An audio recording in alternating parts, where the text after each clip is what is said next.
Okay, welcome. It is Easter Monday, 10 April in the year of our Lord 2023. I want to thank you guys for tuning in. We talked about earlier in the previous hour about the corruption and the issues with the legal system in the country and how it's been turned to lawfare. You see it all over the place. But I wanted to bring in Matthew, because I'm going to get into that in this hour, of a very, very serious problem we have in this country and who's in back of it and why it's causing such a problem. I want to bring in Matthew Palumbo first to kind of set the stage on one level of it. He's the author of The Man Behind the Curtain. I still think the best book I've read on George Soros, because Matt, you really, and Matt's he's the editor over at the Bongino Report. Matt, you do such a great job. And if Memphis can get the cover of the book up, I want you to tell me first off about Soros. Then second, what he's been doing in this across the country in these DAs that we're seeing manifested in with Trump's situation, but also others. So tell me about who is the man behind the curtain. Well, thank you so much for all the kind words in the book. It was obviously a ton of work. And the thing I do get asked most often about is Soros going local. It is really every day on Fox or New York Post, there is some story of some rogue DA doing something completely insane. And the thing they always have in common is a Soros connection. There is about 75 of these prosecutors that he's gotten elected. About 70 remain today. Some have been recalled. And he backed them with only $40 million. And I say only $40 million because he spends tens of billions of dollars. And yet all it really took for him to, double the crime rate in many major cities in this country has been that money. And it is, I notice in local politics, it's generally the case you're a household name only if you've done something wrong. And in the case of many of these prosecutors, they've become household names, whether it's, the crazy prosecutors in Philadelphia or Los Angeles, or the ones who prosecuted the McCloskeys, or Kim Fox, who tried to cover up the Jussie Smollett hoax. But all they have in common is Soros. And, Soros had, the left likes to make it a conspiracy theory to point out that Soros spends money on anything. But Soros leaves a paper trail, and he admits to it. He wrote an op-ed in the Wall Street Journal called Why I Support Reform Prosecutors, and he will oddly try to selectively deny funding people when you individually point it out. So Chesa Boudin basically legalized shoplifting in San Francisco. Every day there was a video of, some flash mob looting. Once he got recalled, Soros did a 180 and denied funding him. And this really transitions into the whole Alvin Bragg situation. Sorry, you go ahead. The whole Alvin, yeah. I'm going to get to Bragg in a second. We're talking about. But why is he doing this? I mean, he's not an American. He came here and got American citizenship. Why? What is he trying to do to the country? What is the motivation? Why is he doing this? Because this has been a well thought through campaign. It's been a well funded campaign. And you just don't come up with people this radical. I mean, every one of these prosecutors is awful, but they all sing for the same hymnal. What's motivating Soros? Why is he doing this? I mean, I have to say chaos. And, I'm someone who is generally tries to think the best of other people's motives. I think conservatives generally do that. Like there's that famous quote that we think liberals are wrong, but they think we're evil. Well, in this case, they're wrong and evil. And I've read Soros's books on finance. He is a data-driven guy. You cannot look at his track record and conclude anything other than it's just chaos. Now, what does he achieve from that? Well, maybe he just thinks that things have to get so bad that they'll accept radical policies. I mean, that is a sort of accelerationist strategy. So that would just be one theory. But, I cannot think of any theory for how could any of these policies lead to anything good. So I just have to say that. Has he done anything like in Europe where he's been after Viktor Orban and he's financed the Central European University? He's done a number of things in Europe. Is there anything else any place else in the world where he's really focused on local prosecution of crime and local crime, particularly in these homogenous cities these massive big cities in the United States where crime can get out of control quickly? Has he tried this anywhere else in the world? Actually, the answer is no, which kind of tells you something. It seems like he's selectively targeting our country.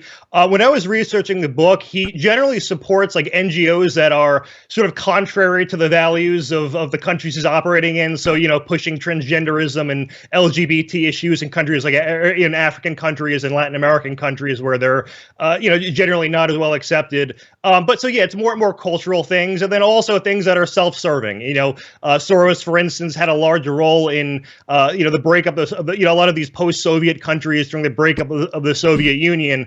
A lot of people have tried to spin that as Soros helping transition to capitalism, but he was buying up assets for pennies on the dollar. So it is self-serving in that regard. Talk to me about Alvin Bragg, and clearly Letitia James and Alvin Bragg ran on a platform of Get Trump. I mean, that was their whole thing, Get Trump. Talk to me, walk me through Alvin Bragg and what's happening. And obviously, we talked a little bit last hour this major development about forcing him to come and testify and holding, to making sure he turns over all his communications.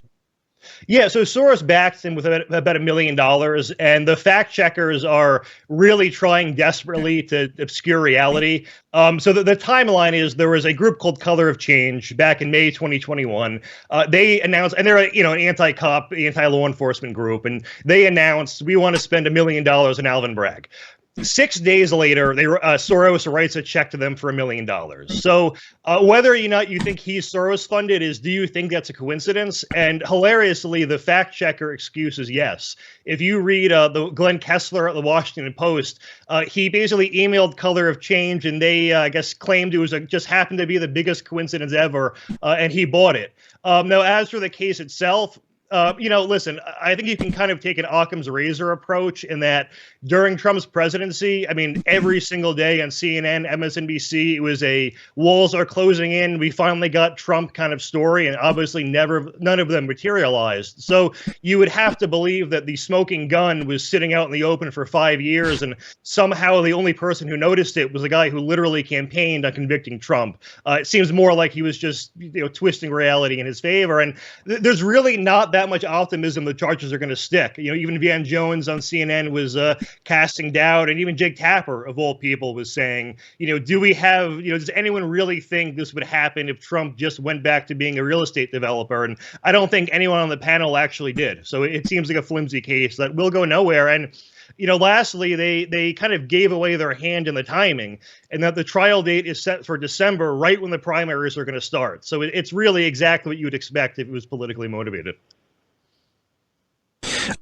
Walk me through what type of impact you think the direct congressional oversight is going to be. I mean, the judiciary now is really revved up on this. Walk me through. You think that's going to deflect Bragg at all? Would he want to show Soros he's a tough guy and give these guys the finger? Where do you think it goes? Unfortunately, I hate to be the downer on that, but in the past, it seems like Republicans just write these really strongly worded letters, and then, it makes a few headlines, but I've unfortunately never seen anything come out of it. And, there have been people like Hillary Clinton or all the criminals in the Spygate saga, and the list really goes on, and we have so much damning evidence and nothing comes of it. So, while I hope it has an effect, I kind of have to assume it won't, unfortunately. Talk to me about The Sun. The Sun released over the weekend, or maybe it was Friday. The Sun has had is it 13 or 17? I think it was 14 visits to the Biden White House. 14, and checking in obviously with Susan Rice. Walk me through The Sun. Why does he have why is he so hardwired into the Biden regime? Well, his father has been, he documented in the book, Ron Klain, Anthony Blinken, and there was I think 17 members of his transition team that were linked to Soros. So there's a lot of connections there.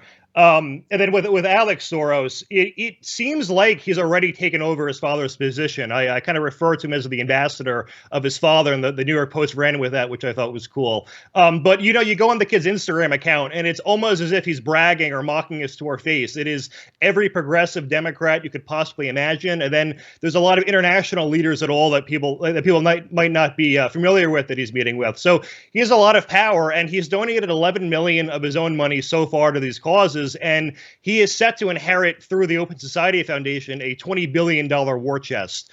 So it's, not too much, not a sum, not too much less than his father has spent his entire year. So the way I put it is, I think the son could at least double the amount of damage, and his son is probably even more socially progressive than his father, just judging by how every generation seems to unfortunately get more socially liberal. So I think it's, unfortunately the worst is yet to come. And as we're discussing before the show, I think maybe a book on Alex Soros will be in order.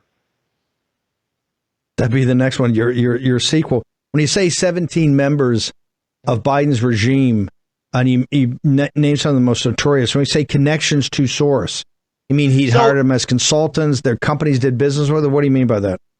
Yeah, so it's mostly think tanks that Soros has funded that they were also either employees of, but most of them were either board members or high-ranking officials. The Center for American Progress is the one that's most commonly shows up, and that was also linked to Podesta and the Clintons. And the Clintons are people that actually had, had Soros's ear. In fact, in the book, there are some leaked emails I have where Hillary and Podesta are emailing back and forth on, well, what can we do to keep, stay in Georgia's good graces? So they're all connected, and they do, it does show up in policy. Biden he looks center right compared to Obama back in 2008. I mean, that's compared to Obama, but has made a far left lurch on pretty much every social issue, and is to the far left of Obama today. So I think, his senility combined with the fact that you have a lot of these people in his orbit is going to rub off. And you don't even need Soros literally, telling them what to say. It's just people who are like him that share his ideology are rubbing off on Biden.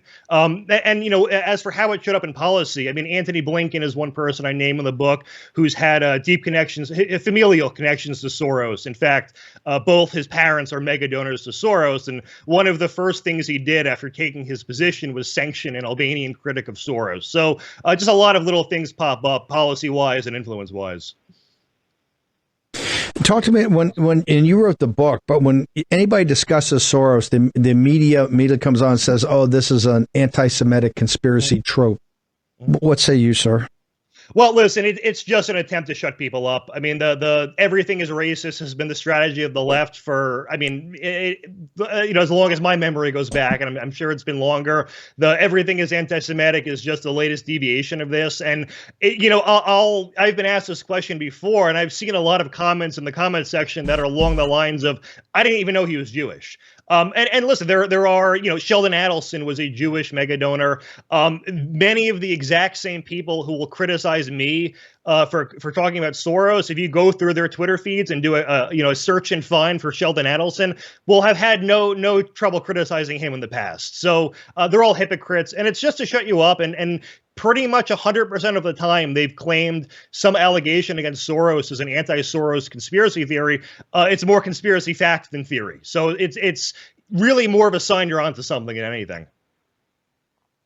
No, it's always trying to be right. Give me a minute or two of the son's background. And yes, he's even more radical than the father. I think he's a lot more radical than the father. He's not as smart, and he's not going to be as influential, but he's sitting on a massive war chest.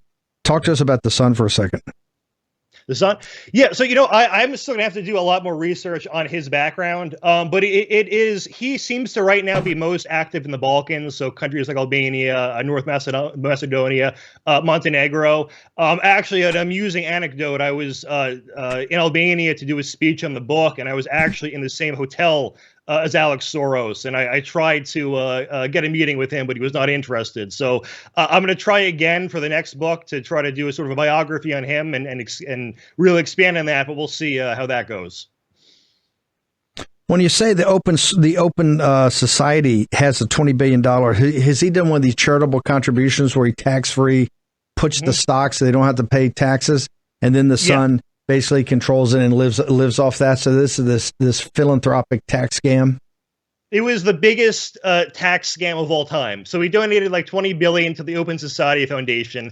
And the way it worked is it's obviously not $20 billion in cash. It's Soros has all these stock holdings and they've accrued capital gains. So, if you sell the stock, you have to pay the 20% tax on it, or 15 if it's long term. So one way to get around that is to donate it to charity. So there's no, the charity does not have to pay the tax then when they get rid of it. And then Soros gets the write-off for the next 5 years of 20 or so billion against against all future earnings.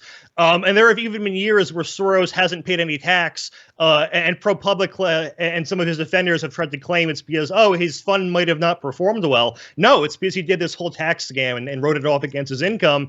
And it's incredible that this can be considered philanthropy, but given our laws, somehow that is the case. Matthew, amazing analysis. Soros is in back of so much of this. His tentacles run incredibly deep. And like I said, he didn't select any other country where he's got these, with Viktor Orban, he's going after places all over the world. Only the United States to go at the level of prosecutors that are absolutely central to these big cities. And it was to cause chaos.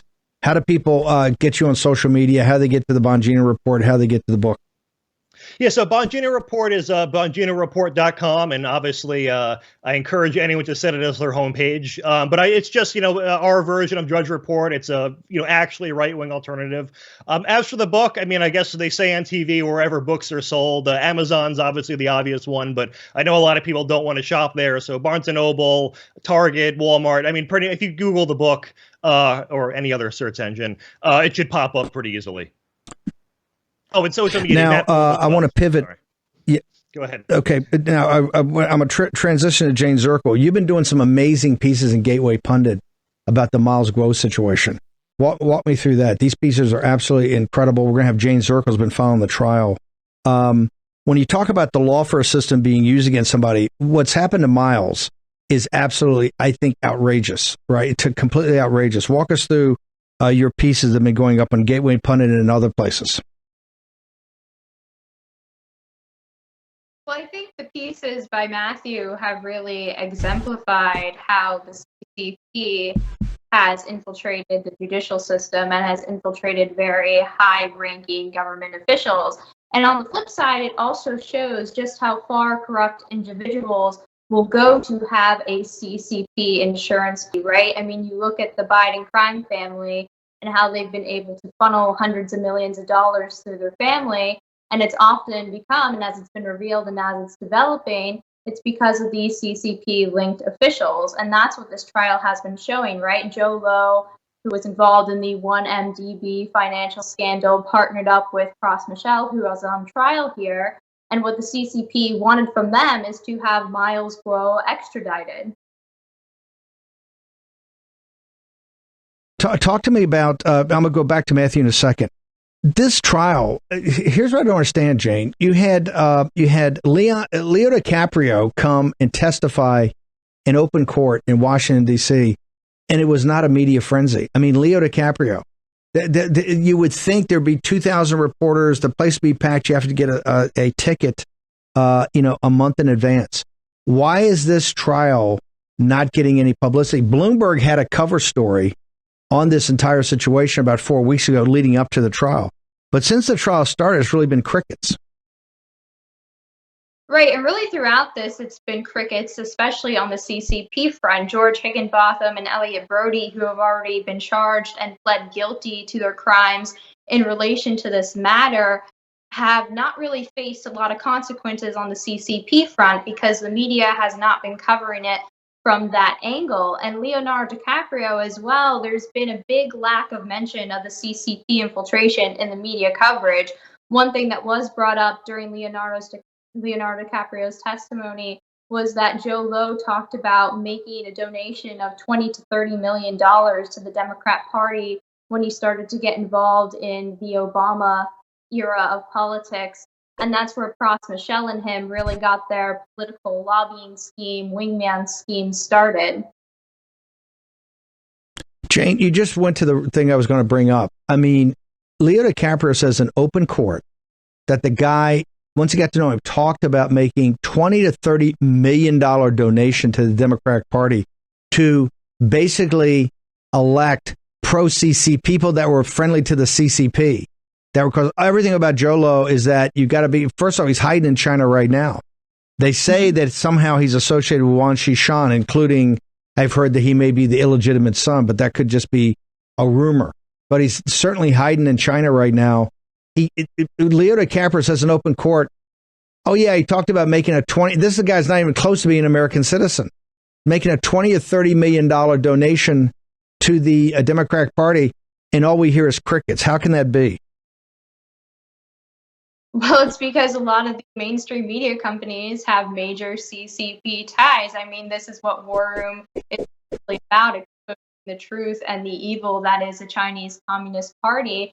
And as far as Miles Guo's followers, what they have been saying is the timeline of this trial and Miles Guo's arrest really raises a lot of red flags, because they're saying, well, Miles can't testify now because of this, and they're trying to silence him by locking him up right at the time the trial is taking place.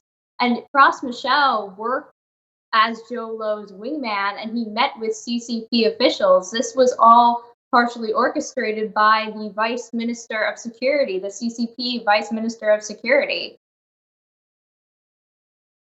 No, the beating heart of the trial is the fact that these guys are getting paid to get these meetings in Washington, D.C., and a $10 or $15 million bonus to get Miles Guo extradited.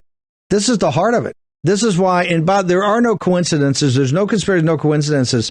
Miles Guo got rounded up on things that had already been worked out with the SEC and others years before, a week before this trial started, and quite frankly, or 10 days before this trial started, and I believe history will prove correctly, 48 hours to 72 hours after he was subpoenaed to testify on this. Hang on for a second. Let's go back to Matt Palumbo. You've been doing some incredible articles up on Gateway Pundit.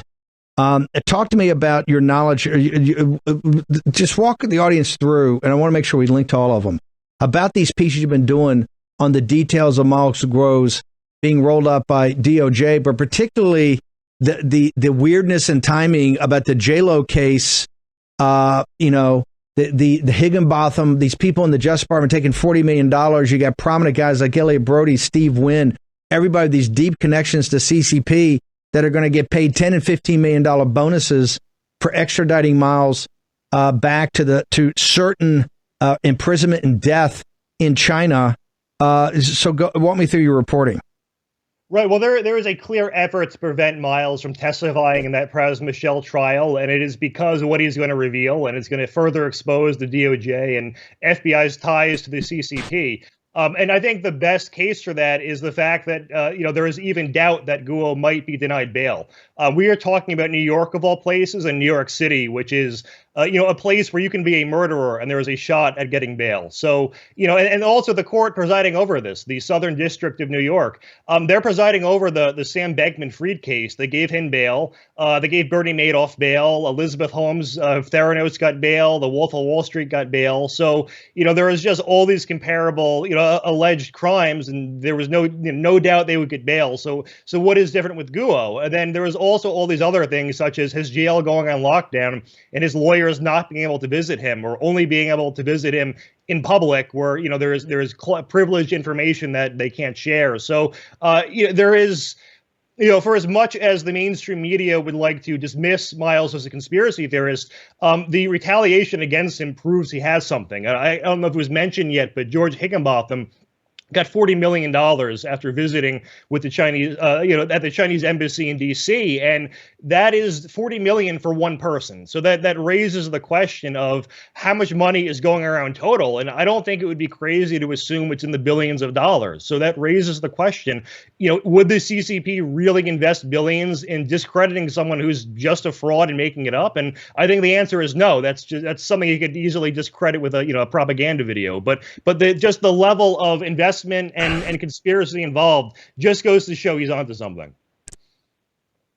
By the way, man, you bring up a great point. The coverage the other day when Higginbotham came and testified, none of the coverage showed that Higginbotham had already pled guilty and was caught taking $40 million from the CCP. What the DOJ doesn't want this trial to get, and this is the reason that Miles is the Southern District roll him up. The DOJ, under no circumstances in open court, wants Miles Guo to testify, because you're going to get to the bottom of the infiltration into the highest levels of our government of the Chinese Communist Party, infiltrating the old-fashioned way, hard cash. And it's both parties. Elliot Brody and Steve Wynn was the national chairman of the Republican National Committee fundraising. Elliot Brody is the single biggest bundler, single biggest fundraiser they have. This is what they were trying to use in the Trump administration, that people wouldn't take meetings with them. They were trying to use that fundraising ability and what they had done for the RNC and for the Republican Party to get access. On the flip side, you've got all these progressives and liberals in the Justice Department. They're taking money hand over fist. No mainstream media coverage had Higginbotham as a guy, an administrator who basically got access to $40 million of CCP money. How could that be, Palumbo? Well, and the thing about Higginbotham, too, that's been kind of the buried lead is he got a plea deal with no jail time. Steve Wynn got charged for the DOJ as being an illegal lobbyist and was able to fight the charges. So, with Praz Michel, I think the leading theory is they kind of want him to be the fall guy. They want him to take all the blame. He's just some obscure rapper who had some other sketchy stuff. So he's kind of perfect for that role. And then they get to sort of, quote unquote, exonerate people like Higginbotham in the public eye. But yeah, that's kind of my take on the conspiracy behind it. What's your social media? How do people get to you? On Twitter, it's Matt Palumbo 12, and I believe it's the same on Getter. By the way, your piece is up on Gateway, just unbelievable. Matthew Palumbo, thank you very much for joining us. Jayne Zirkle is going to stick with us. We're also going to have Nicole's going to also join us. Take a short commercial break. We'll be back in the War Room in just a moment.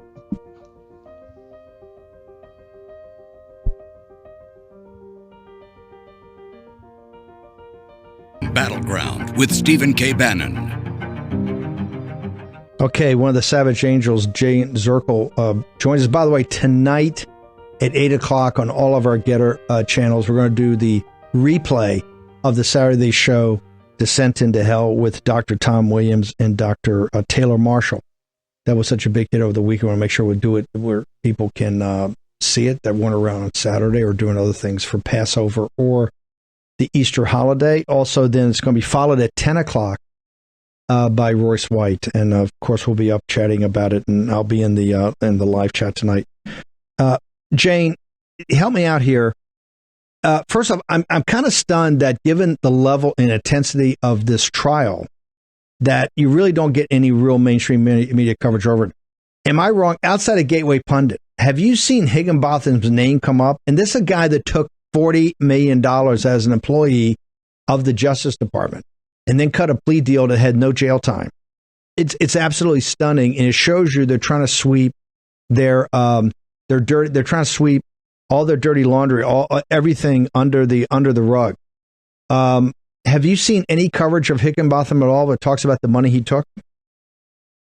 Well, Joe Lowe was sort of the Hollywood it boy once upon a time, and he had many encounters with Leonardo DiCaprio and other celebrities like Kim Kardashian. But his crimes are really rooted in the justice officials and the RNC finance officials, because that's where he truly conspired with the CCP. And unfortunately, the mainstream media has spent more time focused on Kim Kardashian and Leonardo DiCaprio and George Higginbotham and Elliot Brody.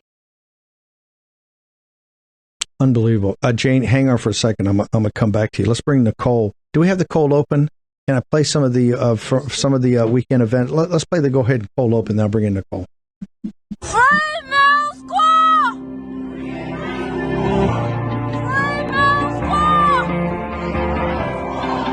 Free Middle School! Free Middle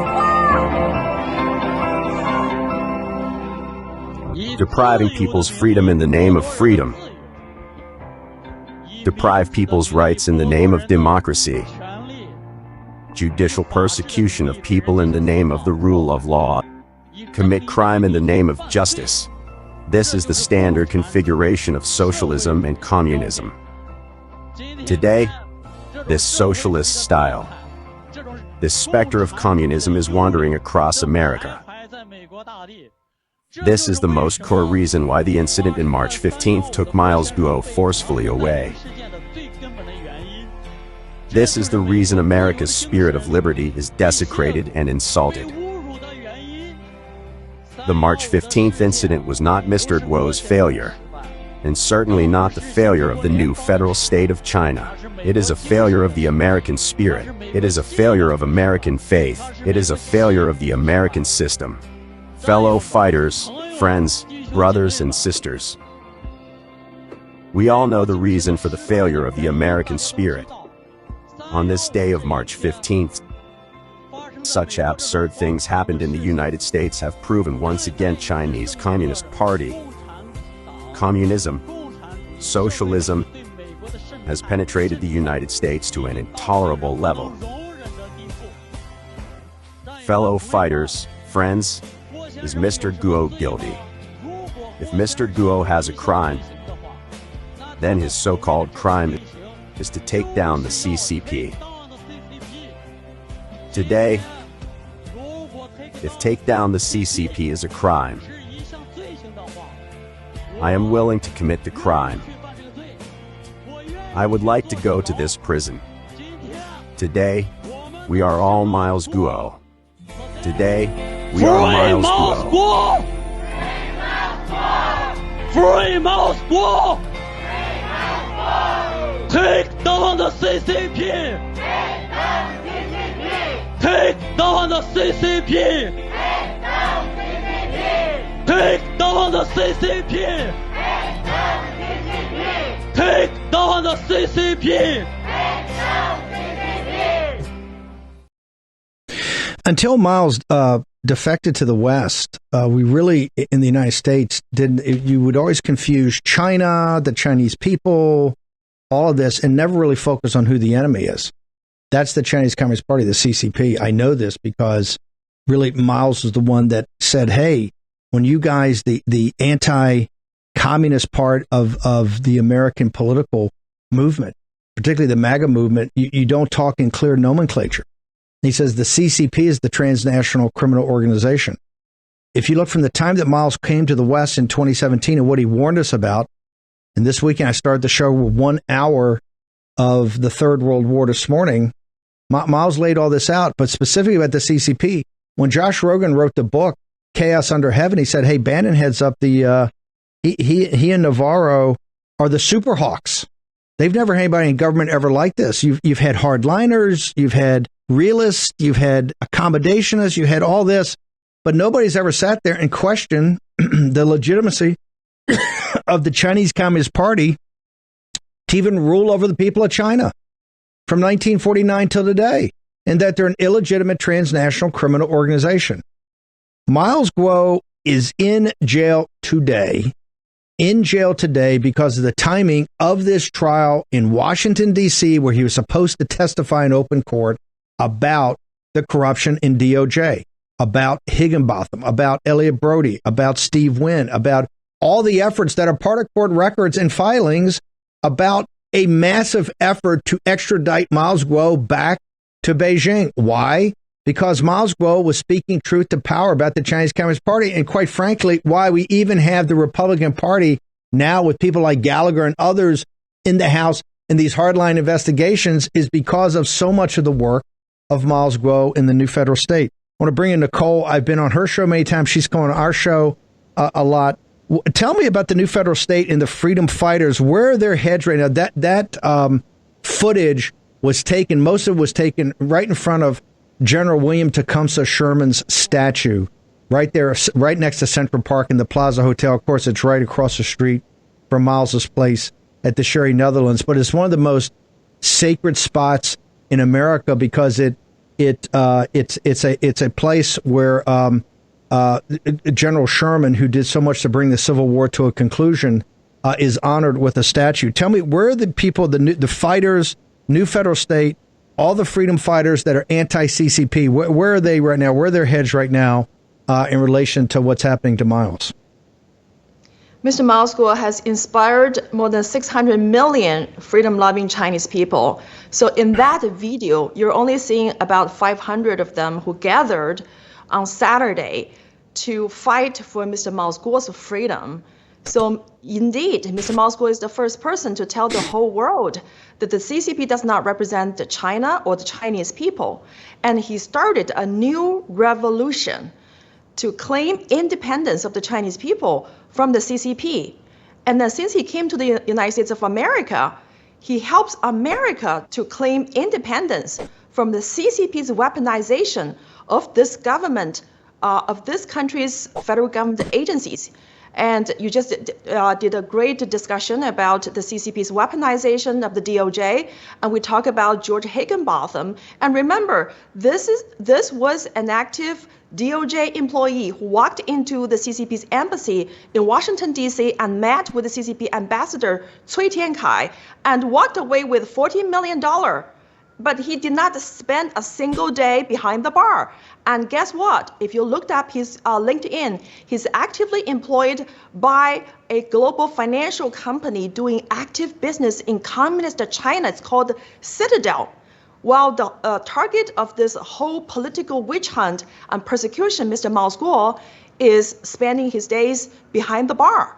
And so this is a wake-up call to every American citizen that do you want your children to live in the country that is controlled by the CCP? I mean, if this country's rule of law and justice system is weaponized by the CCP to go after any political opponent, that means nobody is safe. Nobody is safe when the CCP controls this country's rule of law and justice system.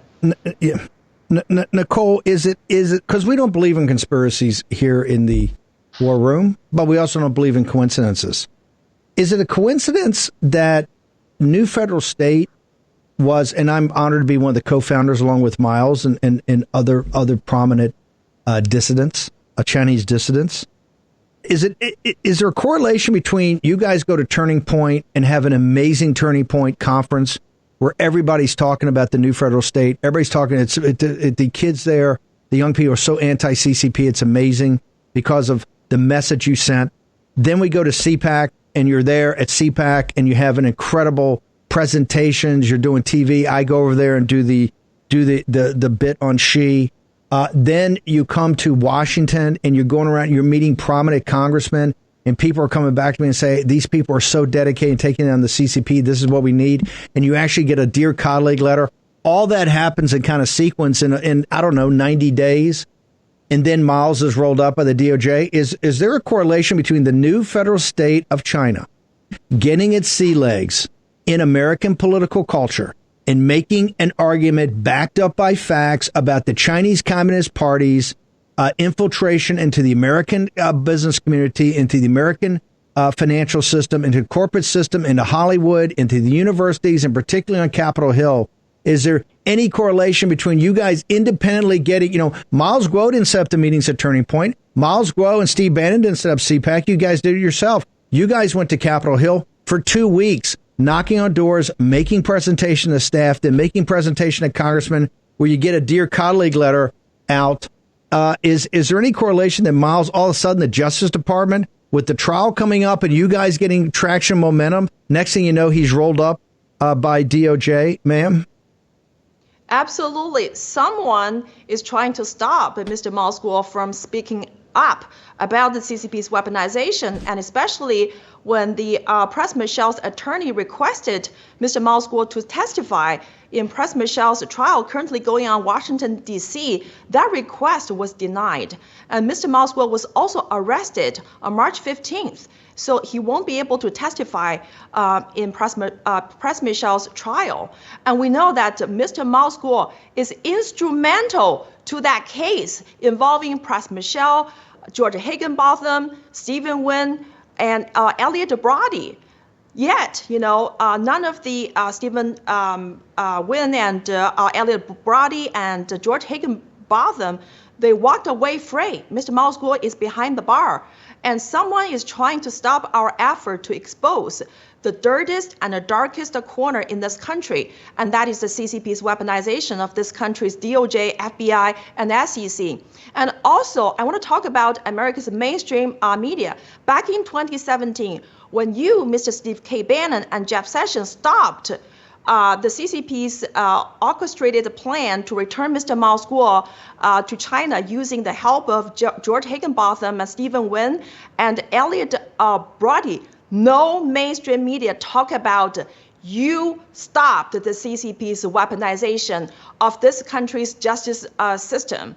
And the mainstream media also did not talk about Mr. Mao School is the biggest victim of the CCP's weaponization of the DOJ and the FBI in Pras Michel's case, because if you look up all the mainstream media talking about Pras Michel, they don't mention Mr. Mao School. And in one of the CNN's report, they even dare not mention Mr. Mao School's name. They just say Pras Michel was involved in the case involving a prominent Chinese dissident. Who is that Chinese dissident? It's Mr. Mao School, and he's behind federal bar. Yeah.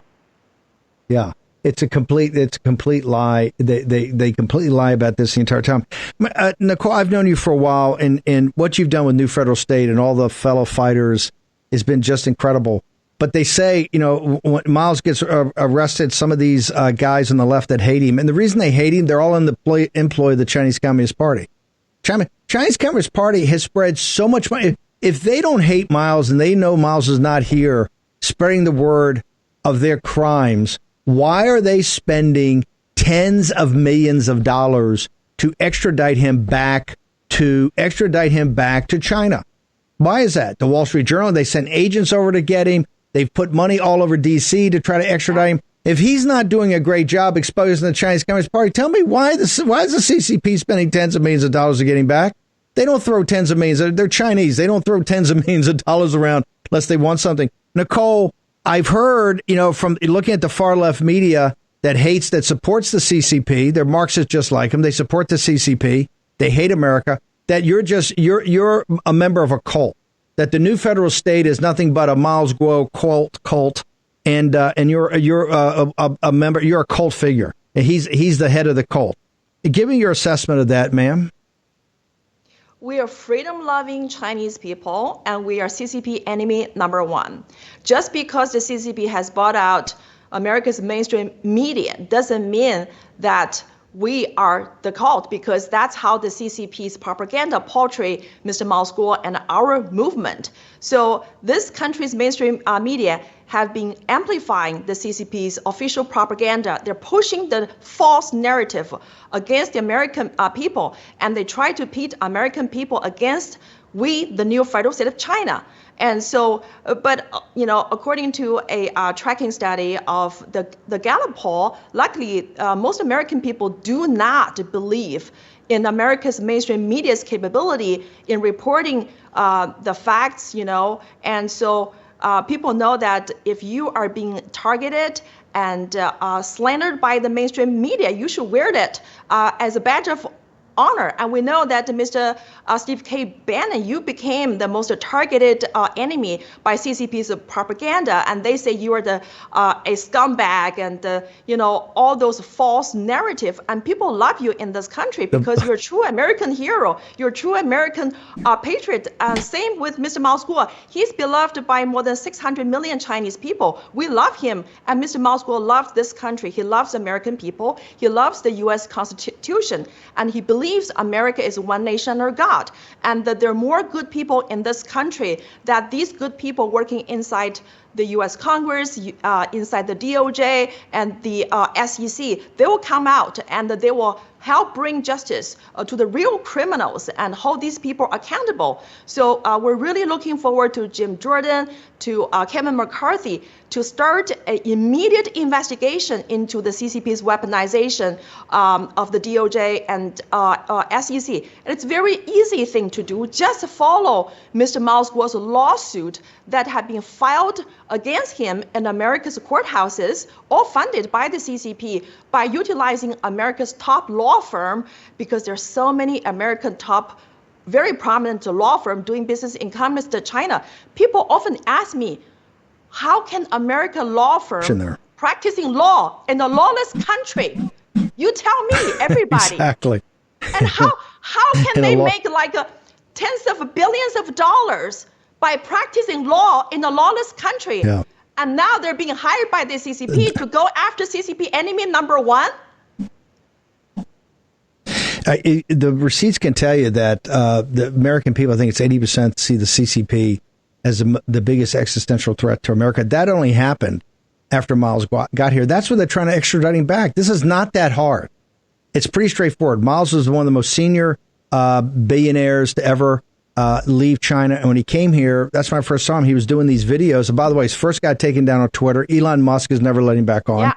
Going after the individual graft and corruption, including the billions of dollars of real estate that the CCP, Wan Xishan, Xi's family, Deng Xiaoping's family, all the families, the 5 families that control the CCP, they're all wealthier than the House of Saud. They're all own billions of dollars of real estate in Midtown Manhattan. Nicole, we got to bounce. But if you don't think it's not a global operation, there's no coincidence of this. On the weekend that they're doing the envelopment of Taiwan and military exercises, Elon Musk is in Shanghai rubbing up on the CCP about his new factory. Macron's in Beijing with the head of the European Union. He's saying, "Oh no, we gotta stay out of this fight between the CCP and the United States, and we should think about our own ideas about our own currency." Anyway, we're going to spend a lot more time on this. Nicole, how do people get to the new federal state? How do they find out all the writings up there, not just about Miles, but all your guys' work to take down the CCP? Where do they go? Follow us on NFSC Speaks on Twitter and Getter, and also visit our website, nfscofficial.com. And America is not free until Mr. Mao's school is free. And the CCP has a 3F strategy to take down America: foment weakness, foment chaos, and foment distraction. And Mr. Mao's school has the best knowledge and insights on how to fight the CCP. So Mr. Mao's school is the best asset of this country. He should be protected instead of being persecuted by the CCP infiltrated the DOJ and the FBI. Nicole, thank you very much. Look forward to having you back on. Appreciate it. Thank you for having me. Jayne Zirkle, how do people get to you on social media? You're following this trial closely. How do they get to you? At Jayne Zirkle on Twitter, Getter, YouTube, and Instagram. Jayne Zirkle, thank you very much. Okay, tonight at 8 o'clock, we're going to do a rebroadcast of the Saturday show. You're going to want to see it up only on Getter. We're going to have live chat going on. And then at 10 o'clock, Royce White. We're going to be back here at 10 o'clock tomorrow morning. I'm going to have a lot more about the Third World War. Remember, we got the big conference coming up, the Third World War, the beginning stages by the Alliance for American Freedom. You can go to our website. You can go to up on my Getter page right now and get all the information of that. We're in the middle of it right now. We're deep into it. See you back here tomorrow morning at 10 a.m. when you'll be back in the War Room.